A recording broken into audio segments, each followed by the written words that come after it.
A very good morning to all the students of 12th Commerce. Now we are going to start the success of planning on the basis of social infrastructure. बेटा हम पिछले 2 दिन से success of planning के वो points को study कर रहे हैं जिन पर हमें ये फील होता है कि हाँ इनके बेस पर हम ये रिजल्ट निकाल सकते हैं, ये डिसीजन ले सकते हैं कि सोशल इंफ्रास्ट्रक्चर के बेस पर भी हमें सोशल प्लानिंग जो है वो सक्सेस हो सकती है। अब यहाँ पर इकोनॉमिक स्ट्रक्चर हमने पढ़ लिया, rise in saving and investment हमने पढ़ लिया, उसके साथ साथ अब हम सोशल इंफ्रास्ट्रक्चर पढ़ते हैं। इकोनॉमिकल और सोशल में बहुत ही डिफरेंस है। इकोनॉमिकल कंट्री के वो इंटरनल सोर्सेज जिनसे फंड जो है वो रेज होता है, जैसे ट्रांसपोर्ट, जैसे कम्युनिकेशन, जैसे पावर, जैसे बैंकिंग, जैसे इंश्योरेंस एटसेट्रा। यहाँ पर हमारे पास फंड तो रेज नहीं होता, लेकिन हम सोशली डेवलप होते हैं। तो यहाँ पर हमें कैसे पता लगेगा कि हम सोशली डेवलप हो रहे हैं या हमारी प्लानिंग जो है वो सक्सेस हो रही है? यहाँ पर हमारे पास 2 ऐसे इंफ्रास्ट्रक्चर हैं जिनके बेस पर हम ये कह सकते हैं कि हम सोशली स्ट्रांग हो रहे हैं, हमारी प्लानिंग जो है वो सक्सेस हो रही है। और वो 2 इंफ्रास्ट्रक्चर हैं हेल्थ एंड एजुकेशन। सबसे पहला बेसिक जो पॉइंट है वो आपका हेल्थ पर डिपेंड करता है। हेल्थ जिस एम्प्लॉय की, जिस वर्किंग क्लास पीपल की फिट होगी, समझ लीजिए वो उतना ही लॉन्ग पीरियड तक वर्क करने के लिए कैपेबल रहेगा। अगर वो कैपेबल है तो वो लॉन्ग पीरियड में भी वर्क करेगा और अपनी अर्निंग को इंक्रीज करेगा। इससे क्या है कि जब उसकी अर्निंग इंक्रीज हो जाएगी तो उसका स्टैंडर्ड ऑफ लिविंग इंक्रीज हो जाएगा, उसका लिविंग स्टैंडर्ड ऑफ लिविंग जो है वो बढ़ जाएगा। समझ लीजिए वो सोशली डेवलप हो रहा है। उसके साथ साथ एजुकेशन अपने आप में बहुत बड़ा एक सेक्टर है जिसके लिए ये कहा गया है कि गवर्नमेंट और इंडिविजुअल दोनों पर्सन एफर्ट करते हैं। Government schools, colleges, institutions develop करती है और उस डेवलपमेंट के साथ साथ उसको इंटरनली स्ट्रॉन्ग बनाने की भी कोशिश करती है। उसके लिए वो सोर्सेज इस्तेमाल करती है। सबसे पहला सोर्स है गवर्नमेंट के पास to provide free education system. अब फ्री एजुकेशन सिस्टम प्रोवाइड करने के लिए गवर्नमेंट क्या करती है? एक सबसे पहला जो बेस है वो है कि to provide the books for the student at a nominal cost और द फ्री ऑफ कॉस्ट। कभी कभी गवर्नमेंट उन स्टूडेंट से जो उस एजुकेशन इंस्टीट्यूट में पढ़ रहे हैं उनसे बहुत ही नॉमिनल कॉस्ट पर वो बुक अवेलेबल करा देती है, या फिर काफ़ी हद तक अब हम देख रहे हैं कि एजुकेशन के लिए जो गवर्नमेंट के कॉलेजेस हैं, स्कूल्स हैं, उनके अंदर बुक्स की फैसिलिटी जो है वो विदाउट एनी कॉस्ट है। ये चीज़ जो है ये आपकी एजुकेशन के स्टेटस लेवल को क्या कर रही है? इंक्रीज कर रही है। तो समझ लीजिए वो पर्सन जो एजुकेशन हासिल कर रहा है वो एजुकेशनली अपने आप में कैपेबल बन रहा है और वो सोशली भी कैपेबल हो रहा है, डेवलप हो रहा है। तो ये 2 पॉइंट ऐसे हैं जिन्हें हम की पॉइंट्स मान सकते हैं या पैरामीटर्स मान सकते हैं या एनालाइजेशन के लेवल्स मान सकते हैं कि जो हमारे सोशल इंफ्रास्ट्रक्चर को चेक करते हैं। अगर ये 2 की पॉइंट्स ये दो पैरामीटर्स जो हैं, हेल्थ एंड एजुकेशन जो है वो अगर इंक्रीज कर रही है, समझ लीजिए हमारा सोशल इंफ्रास्ट्रक्चर इंक्रीज हो रहा है और हमारी डायरेक्टली प्लानिंग भी सक्सेस हो रही है। These have recorded a significant rise over time. समय के अनुसार जैसे जैसे समय बीतता जा रहा है, ऐसे ऐसे हमारे हेल्थ सिस्टम, हमारे क्या कहना चाहिए हाइजीन सिस्टम, हमारी एजुकेशन सिस्टम वो जो है डे बाय डे इम्प्रूव होती जा रही है, जिससे हमारा सोशल स्टेटस मेंटेन हो रहा है। दूसरी बात, इसके साइड से हम अगर देख पाते हैं तो यहाँ पर हम दो चीज़ों को कंपेराइज करते हैं, एक डेथ रेट और एक आपका बर्थ रेट। जिस कंट्री के डेथ रेट की परसेंटेज जो है वो बहुत मिनिमाइज्ड होगी, समझ लीजिए वो कंट्री भी सोशली स्ट्रांग होगा। क्यों?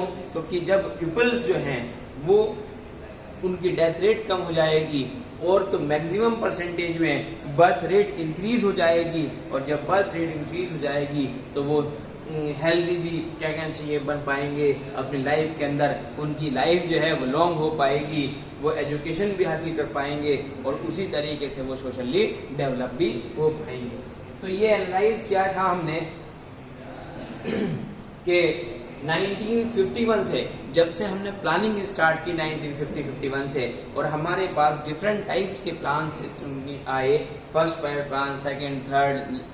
अब जो प्लान चल रहा है वो 12 फाइव प्लान चल रहा है, और हमने जो एनालाइज किया है इंडिया की डेथ रेट उस टाइम पर 1950 और 51 में जब हमने प्लानिंग की थी उस टाइम में 27 पर 1000 हमने एनालाइज की थी, लेकिन 2016 में जब 11th फाइव ईयर प्लान हमारे पास आया तो हमने उस टाइम जो कैलकुलेट की वो हमारे पास डेथ की परसेंटेज 6.4 थी। इट मीन्स मैंने अभी आपको बताया कि जैसे परसेंटेज डेथ रेट की डिक्रीज होती चली जाएगी तो बर्थ रेट ऐसे इंक्रीज होता जाएगा, और वो पर्सन जो है वो हेल्दी हो जाएगा और एजुकेशन भी हासिल करेगा, तो समझिए सोशली डेवलप हो रहा है। उसके बाद एक इंसान की अपनी एक एक्सपेक्टेड लाइफ होती है। ये कहा जाता है कि ये नेचर पर डिपेंड करता है, ये विलिंग ऑफ द गॉड है कि वो चाहे जिसको जितनी भी लॉन्ग लाइफ दे दे, किसी को शॉर्ट लाइफ दे दे, लेकिन एक एवरेज कैलकुलेट किया जाता है हर कंट्री के अंदर कि यहाँ पर रहने वाले हर सिटीजन की एक एवरेज एक्सपेक्टेंसी लाइफ जो है वो उम्मीद की जा सकती है कि हाँ इतनी ज़िंदगी तो होगी ही। तो ऐसे ही इसी एक्सपेक्टेंसी ऑफ लाइफ को हमने जब एनालाइज किया और कैलकुलेट किया सोशली डेवलप होने के पॉइंट ऑफ व्यू से, तो 1951 के अंदर हमारी लाइफ जो है वो 32 ईयर्स के अंदर कैलकुलेट की गई। उसके बाद 11th फाइव ईयर प्लान जैसे आया तो हमारी एक्सपेक्टेंसी लाइफ जो है वो 68.3 कैलकुलेट की गई। इट मीन्स जब हमारी एक्सपेक्टेंसी लाइफ जो है वो इंक्रीज हो रही है, इसका मतलब हमारी हेल्थ भी इंक्रीज होगी और हमारी एजुकेशन सिस्टम भी इंक्रीज होगी, और जब ये दोनों सोशल की एलिमेंट्स और की पैरामीटर्स इंक्रीज हो रहे हैं तो समझ लीजिए आपकी एक्सपेक्टेंसी ऑफ लाइफ और आपकी अर्निंग ऑफ लाइफ जो है वो ज़्यादा हो रही है, तो आपका सोशली आप स्ट्रॉन्ग हो रहे हैं और आपकी सक्सेस जो है प्लानिंग की वो भी हो रही है। तो यहाँ पर अभी हमने सोशल इंफ्रास्ट्रक्चर को ही डिस्क्राइब किया है, ठीक है। उसके साथ साथ अब हम दूसरा पॉइंट डिस्क्राइब करते हैं।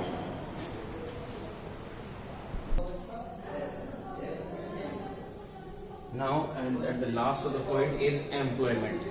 बेटे हम सक्सेस ऑफ प्लानिंग को डिस्कस कर रहे थे, हमने 5 पॉइंट ऑलरेडी डिस्कस कर लिए हैं, जिसमें से हमने rise in saving and investment discuss किया है, इकोनॉमिकल इंफ्रास्ट्रक्चर डिस्कस किया है, उसके बाद सोशल इंफ्रास्ट्रक्चर डिस्कस किया है, और अब जो है हम एम्प्लॉयमेंट को डिस्कस करेंगे। एम्प्लॉयमेंट भी बहुत इम्पोर्टेंट एक टास्क है जिसके बेस पर हम किसी भी कंट्री की प्लानिंग को सक्सेस और फेलियर का डिसाइडेशन करते हैं। यहाँ पर एम्प्लॉयमेंट के बारे में कहा है कि सीरियस एफर्ट है।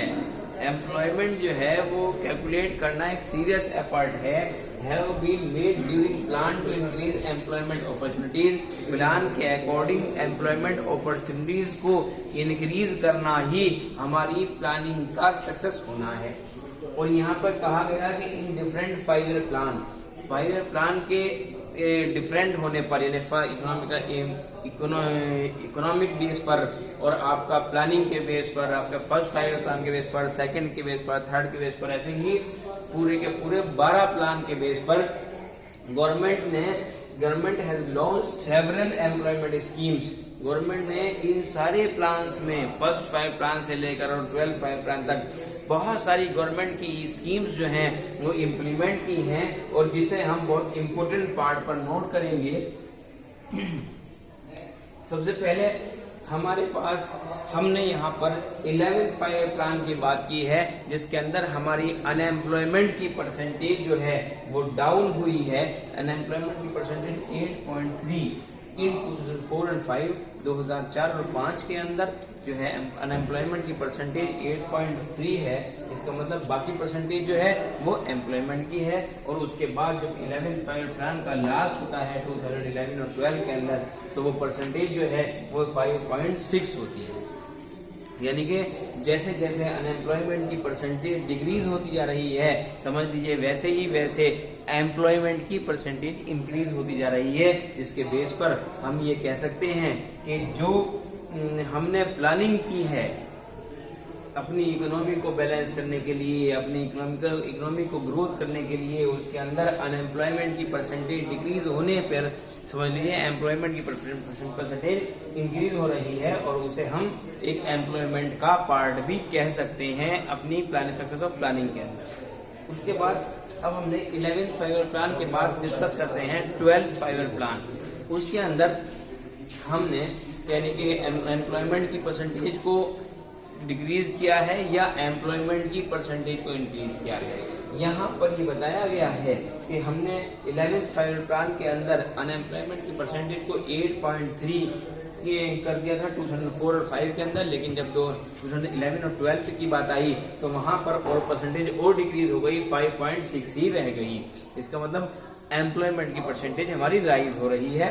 इसके साथ साथ 12th 5 प्लान के अंदर गवर्नमेंट ने एक टारगेट फिक्स किया कि हमें इतनी सर्विसेज जो हैं वो एम्प्लॉयमेंट के लिए, इतनी अपॉर्चुनिटीज़ जो हैं वो एम्प्लॉयमेंट के लिए प्रोवाइड करनी ही है। तो गवर्नमेंट ने 12th 5 प्लान के अंदर एक डिसीजन किया कि government has fixed the target of creating 50 million employment opportunity है।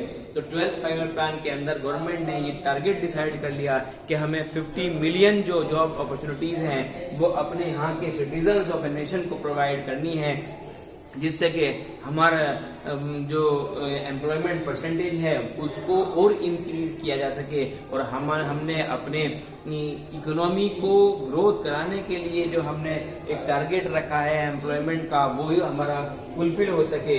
और यहाँ पर ये देखने के लिए मिला कि 12th 5 प्लान के अंदर जब 50 मिलियन एम्प्लॉयमेंट अपॉर्चुनिटीज़ गवर्नमेंट के द्वारा लॉन्च की गई, इम्प्लीमेंट की गई, तो उससे इकोनॉमी हमारा जो इकोनॉमिकल स्टेटस था, हमारा जो सोशल स्टेटस था, वो दोनों ही इंक्रीज हुआ है, और हम ये कह सकते हैं कि हमारी प्लानिंग सक्सेस हुई।